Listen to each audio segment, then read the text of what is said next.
दोस्तों, अगर आपको भी बीपी रहता है, वो भी यंग एज के अंदर, तो आपकी कुंडली के अंदर एक ग्रह बहुत प्रॉब्लम कर रहा है।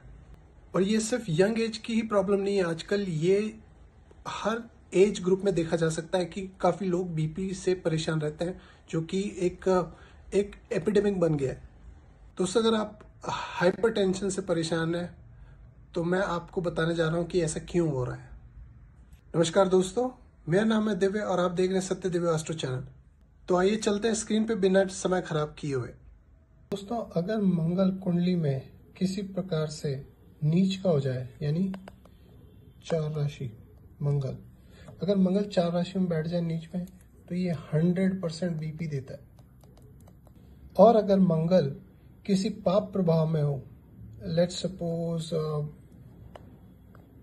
राहु और मंगल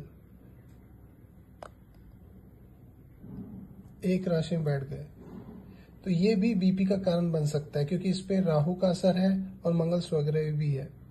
दोस्तों, अगर मंगल राहु केतु के साथ कहीं पे भी बैठ जाए, वो भी एक तरीके से बीपी दे सकता है जातक को। लेट्स सपोज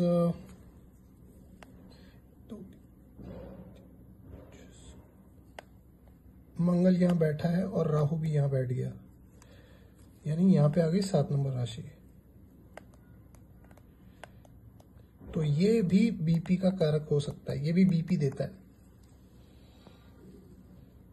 मंगल का प्रभाव किसी भी ऐसे ग्रह के साथ जो उसका मित्र नहीं है, वो एक प्राइम रीजन होता है बीपी का। दोस्तों, अगर मंगल शुक्र के साथ बैठ जाए, जैसे कि फॉर एग्जांपल यहाँ पे 1 नंबर की राशि पड़ रही है और मंगल आपका यहाँ बैठ गया, साथ में लेट्स सपोज राहु या केतु बैठ गए, तो ये भी बीपी का कारण हो सकता है। तो ये कॉम्बिनेशन है जो आपको बताते हैं कि आपको अर्ली स्टेज यंग एज में बीपी होगा या फिर लेटर स्टेज में। अगर आपका मंगल स्ट्रांग है, फॉर एग्जांपल यहाँ पे मंगल स्ट्रांग है, तो ये यंग एज में तो नहीं होगा, लेकिन as the person get aged उसको बीपी की प्रॉब्लम रहने लग जाएगी। दोस्तों, एक और एग्जांपल लेते हैं। यहाँ पे लेट्स सपोज यहाँ पे मंगल और शनि बैठ गए, हालांकि ये इनकम का प्रॉफिट का हाउस है, लेकिन अगर यहाँ पे भी अगर मंगल और शनि बैठ जाएंगे, लेट्स सपोज यहाँ पे कोई अग्नि तत्व राशि होती है, लेट्स सपोज 1, 5 या 9, तो ये भी एक बीपी का योग बना देते हैं कुंडली के अंदर। दोस्तों, एक कॉम्बिनेशन ये भी, लेट्स सपोज ये मेष लगन की कुंडली है और मंगल 8वें भाव में बैठ गया है, ये भी एक बीपी का सिम्टम है। इसके साथ अगर इसके ऊपर अगर राहु या केतु यहाँ पे बैठ जाते हैं, तो 5वीं दृष्टि इसको दे रहे हैं, ये भी एक सीवियर बीपी का कारण बन सकता है। अगर स्वग्रही मंगल बैठा है तो बीपी रहेगा, और अगर राहु केतु की दृष्टि हो गई तो ये एक सीवियर बीपी का केस है, जहाँ पे हाइपरटेंशन की बहुत ज्यादा समस्या रहेगी।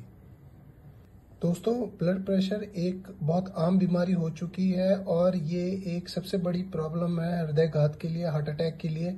ये अक्सर ऐसे जो सिम्टम्स हैं वो हॉरोस्कोप में दिख जाते हैं, जिनके कारण बीपी होता है और लेटर स्टेज में हार्ट अटैक होने के चांसेस भी बढ़ जाते हैं। तो टेक्निकली अगर देखा जाए तो बीपी की एज सच कोई इलाज है नहीं। वैसे देखा जाए ये एक लाइफस्टाइल डिजीज है, आपको अपनी खाने पीने की और अपनी दिनचर्या में चेंजेस लाना पड़ेगा, उसी की हेल्प से आपका बीपी कंट्रोल में आएगा। और दोस्तों, यहाँ पे ज्योतिष काम आता है, क्योंकि अगर आपकी हॉरोस्कोप में ऐसे कुछ सिम्टम्स दिख जाते हैं जिसकी वजह से ये दिखता है कि आने वाले टाइम में आपको बीपी हो सकता है, तो आप थोड़े प्रिकॉशन लेंगे, आप थोड़ा सचेत रहेंगे, और इसकी वजह से आपको एक हेल्प मिलती है जहाँ पे आप इन बीमारियों को काफी हद तक टाल सकते हैं या इनको कम कर सकते हैं।